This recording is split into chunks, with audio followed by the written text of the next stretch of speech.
When I think of all the dominant campaign issues this year, two come to mind: abortion and immigration. Are you surprised that, of all things, electric vehicles are part of this equation? I am, and I think a huge part of it is just Trump. Pretty much every single rally, he talks about electric vehicles. It's kind of a hobby horse of his. Liz Goodwin covers the Senate for The Post, and she noticed this habit of former President Donald Trump. He constantly criticizes electric vehicle policies at his rallies. We're going to end the mandate on electric. Now they want to go all electric and put you all out of business. Biden's mandate isn't a government regulation. It's a government assassination. It's the kind of thing that if your 5-year-old grandson were sitting up here and you gave him a quiz, he would say, don't bother with the electric. Promoting electric vehicles is a key part of the Biden administration's climate policy. They think it will both help slow global warming and the worst effects of global warming, and then also would create all these high-paying manufacturing jobs in the U.S.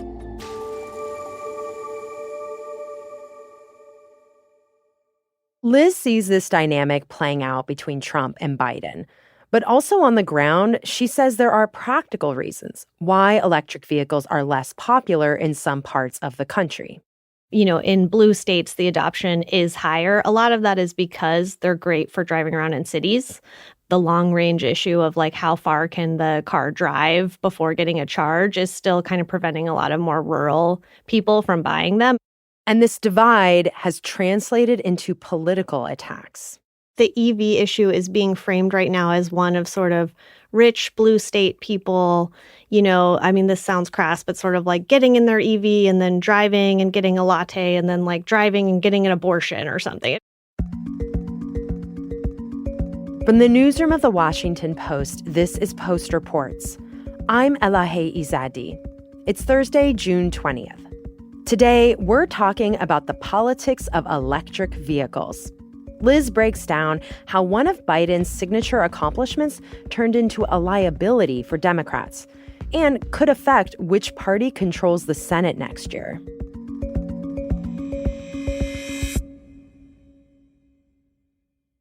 Liz, how widely are electric vehicles adopted in the U.S.?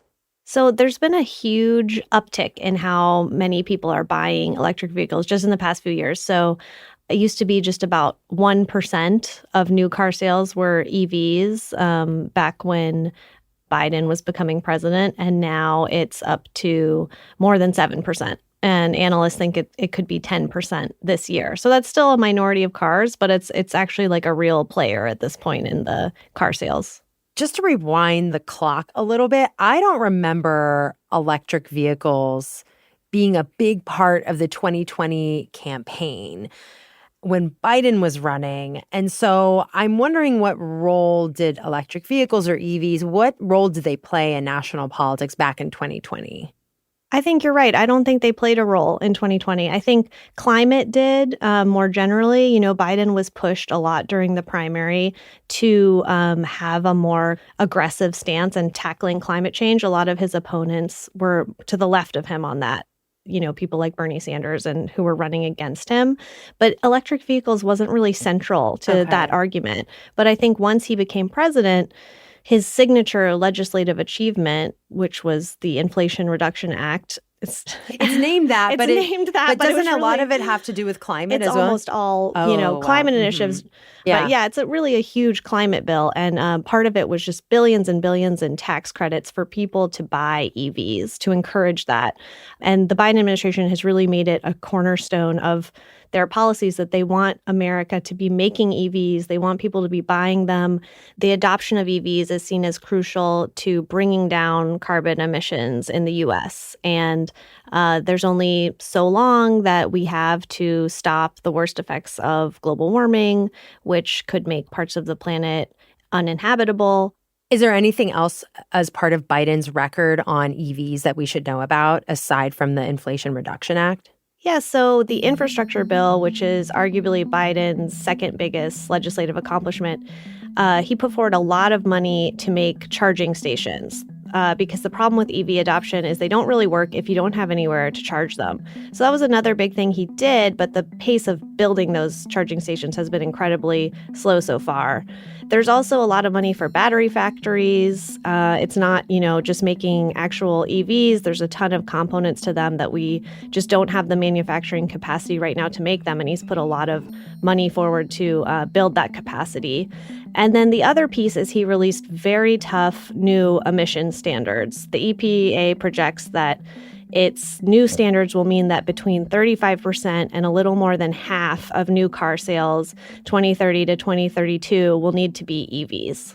Which is now interesting because in your reporting, you discuss how Republicans are now taking up the issues of EVs, not as let's make more of them, let's build all these factories to produce EVs, but attacking EVs. So I actually want to play an ad of how Democrats are being attacked over this issue. And this is an ad attacking Democratic Montana Senator Jon Tester, who he's in a tough re-election fight, right? So let's hear this ad.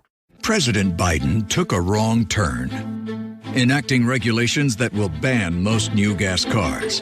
Senator Jon Tester couldn't stop this ad. We see a car driving down a highway, and it's very like doom and gloom of Biden's bringing all these EVs, and Jon Tester couldn't stop him.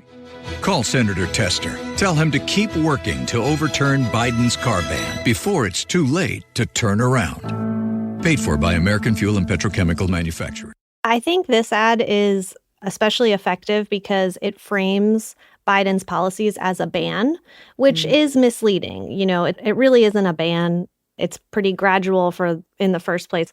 So the ad itself is a bit misleading, but I think framing it as a ban is very powerful because people don't like bans. Like in general. Yes. Okay. Voters don't like bans. Yeah. And I think also the idea of it being a little bit scary, like you not having a choice. If you're in a state like Montana where there's hardly any EVs because people drive very long distances, also batteries don't work as well in the cold. So in colder states, they're not as popular.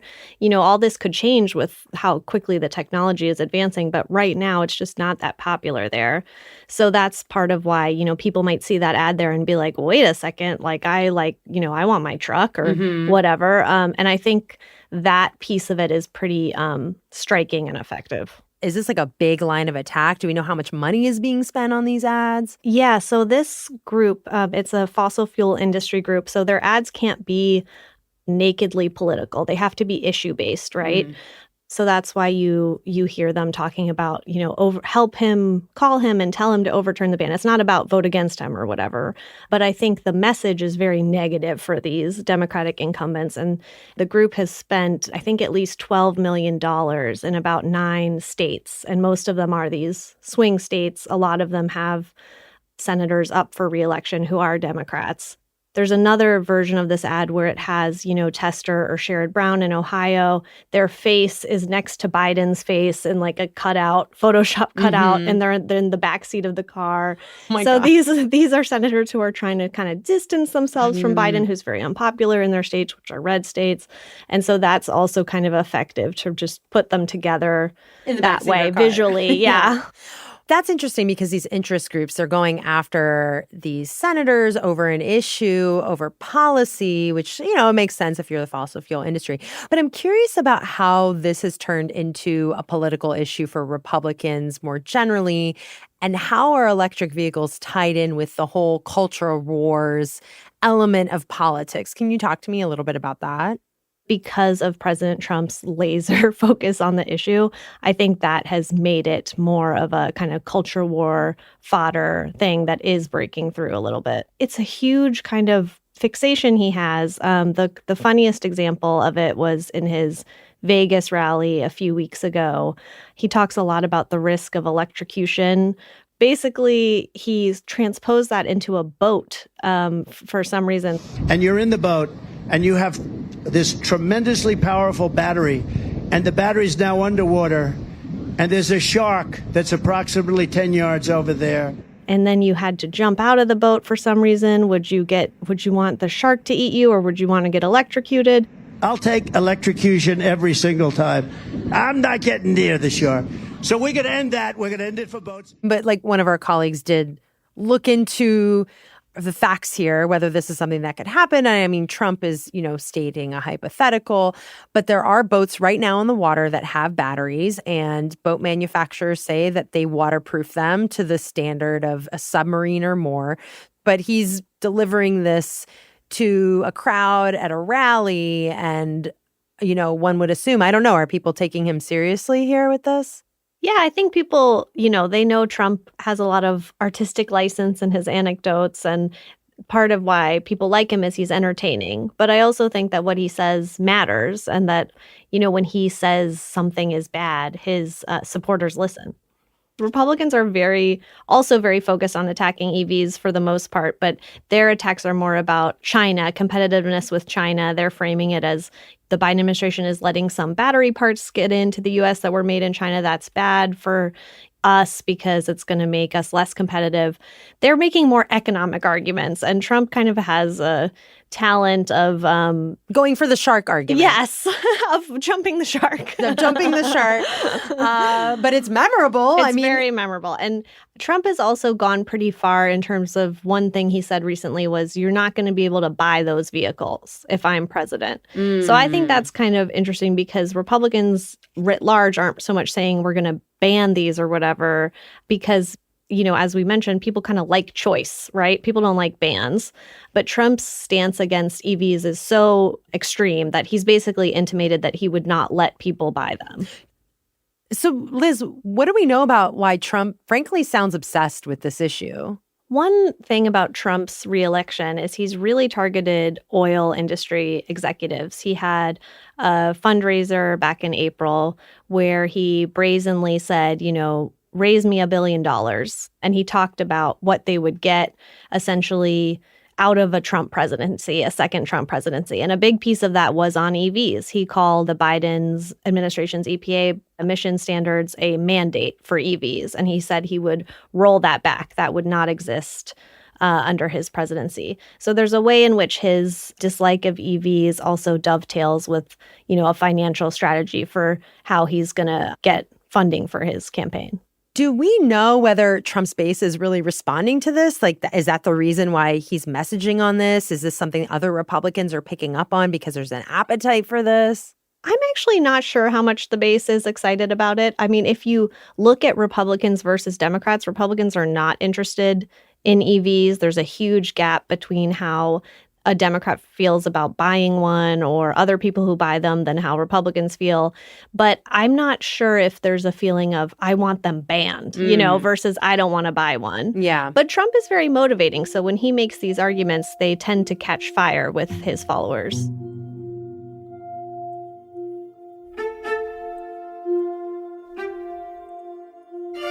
After the break, Liz explains how attacks on EVs could impact which party controls the Senate.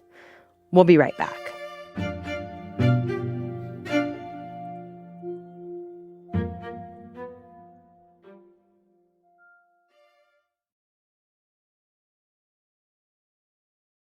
Okay, so Liz, as you said, the Biden administration is trying to make this big shift to combat climate change, and EVs are part of that conversation.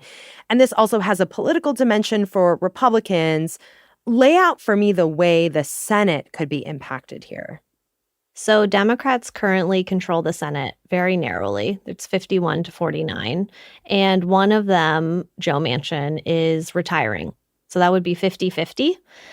So both Sherrod Brown in Ohio and Jon Tester in Montana, they both need to win their races for Senate Democrats to even have a shot at holding on to their majority, because both of these senators are the most vulnerable anyway. They're running for re-election in states that voted for Trump by a pretty wide margin in 2020. So they're facing an uphill battle.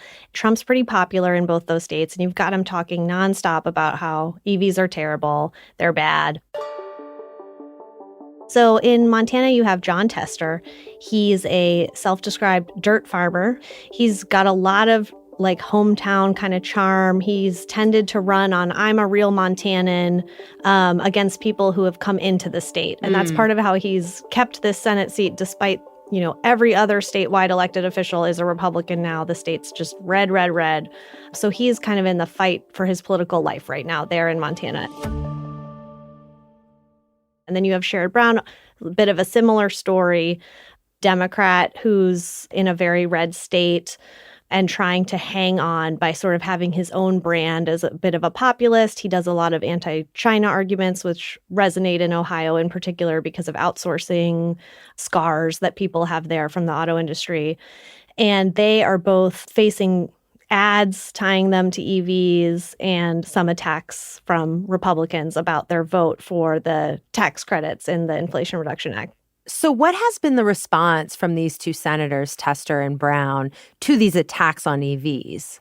So Brown has had the most fleshed out response, I would say. He's in a state where cars really matter. Michigan is where a lot of car companies are headquartered, but there's a lot of manufacturing that happens in Ohio. They have Ford factories, GM factories, other factories as well. And so Brown has been very careful to reflect the feelings of the auto unions, for example. His tack to sort of distance himself from the Biden administration has really focused on China. So he is trying to distance himself from the Biden. He is, okay. Yes. I think he's just very much taking a tack of every piece of them needs to be made in America. And the impression you get is that he's very critical of Biden's EV policy, but he tends to pick out pieces of it that have to do with China. So, not having battery parts be made in China, not having waivers to make the charger stations more quickly by allowing them to buy materials from outside of the United States, things that the Biden administration basically argue would really slow this transition to EVs. He's against them. And what about Tester in Montana? So I asked Tester about how he felt about Biden's EV policies in the hallway of the Capitol. I'm wondering if you're worried about that at all. It seems like kind of a scary message for voters. Well, I'm not too worried about it. In my particular case, I'm kind of an internal combustion metalhead anyway. Yeah. He said, I'm an internal combustion guy. Is that like shorthand for yes, okay. For the gas. I'm not a car person, card. so okay. And it's interesting because in his memoir, he actually wrote that he bought a used Prius, a hybrid, to get around in D.C.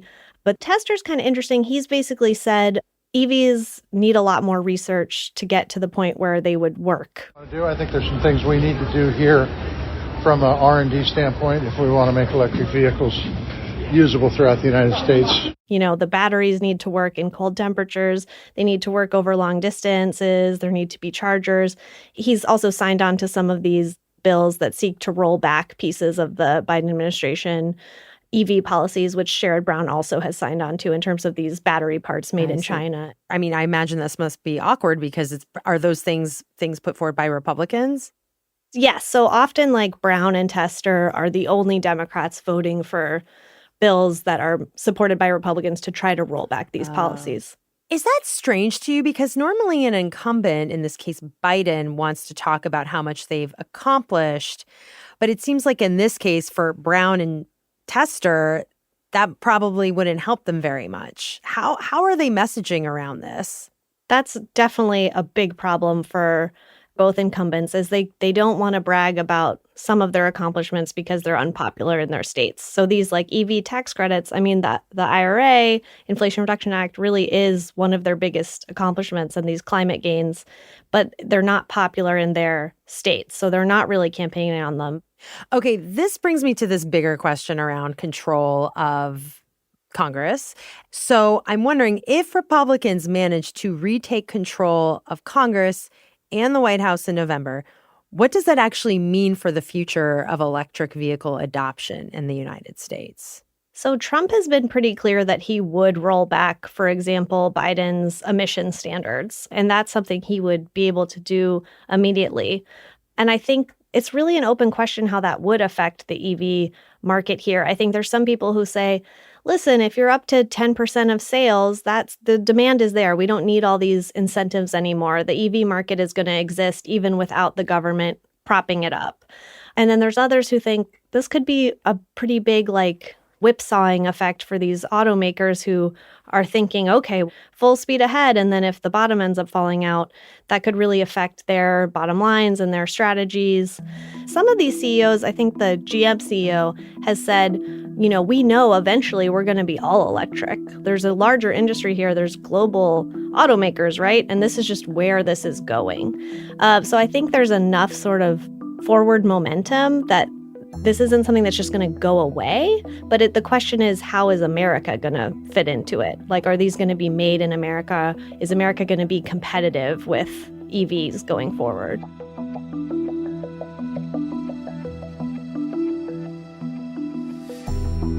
Well, Liz, thank you so much for joining us and sharing all your reporting.